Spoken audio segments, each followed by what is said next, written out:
அண்மை செய்தியை பார்த்து வருகிறோம். காய்கறிகளை தரையில் கொட்டி போராட்டம் நடைபெறுகிறது. அது குறித்தான அண்மை செய்தியை பார்த்து வருகிறோம்.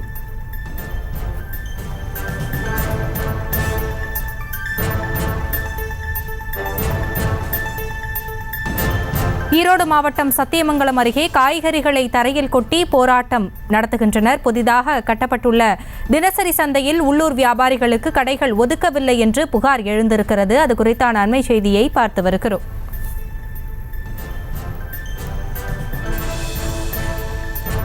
புதிதாக கட்டப்பட்டுள்ள தினசரி சந்தையில் உள்ளூர் வியாபாரிகளுக்கு கடைகள் ஒதுக்கவில்லை என்று புகார் எழுந்திருக்கிறது. உள்ளூர் வியாபாரிகளுக்கு முறையாக கடைகள் ஒதுக்காத நகராட்சி நிர்வாகத்தை கண்டித்து இந்த போராட்டத்தை அவர்கள் முன்னெடுத்திருக்கிறார்கள்.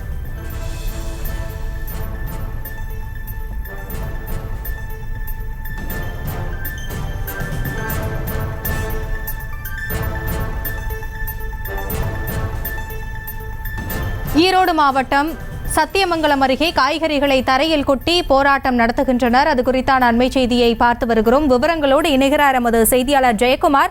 ஜெயக்குமார், அப்பகுதி மக்கள் வைக்கும் கோரிக்கை என்னவாக இருக்கிறது? வணக்கம் ஹாஷினி. ஈரோடு மாவட்டம் சத்தியமங்கலம் அடுத்த புஞ்சை புளியம்பட்டி நகராட்சியில் தினசரி காய்கறி சந்தை செயல்பட்டு வருகிறது. கடந்த சில நாட்களுக்கு முன்பு இந்த காய்கறி சந்தை பழுதடைந்ததால் புதிதாக காய்கறி சந்தை கட்டப்பட்டு தற்போது பயன்பாட்டுக்கு வந்துள்ளது.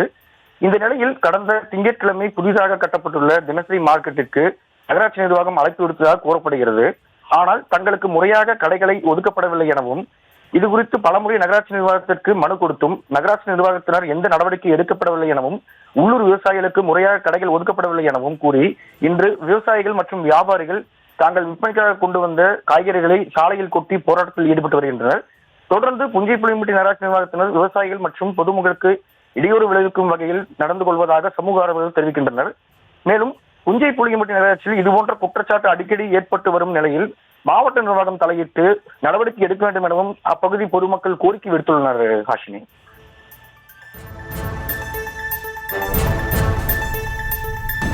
விவரங்களுக்கு நன்றி ஜெயக்குமார். செய்திகளை உடனுக்குடனும் துல்லியமாகவும் தெரிந்து கொள்ள சப்ஸ்கிரைப் பண்ணுங்க.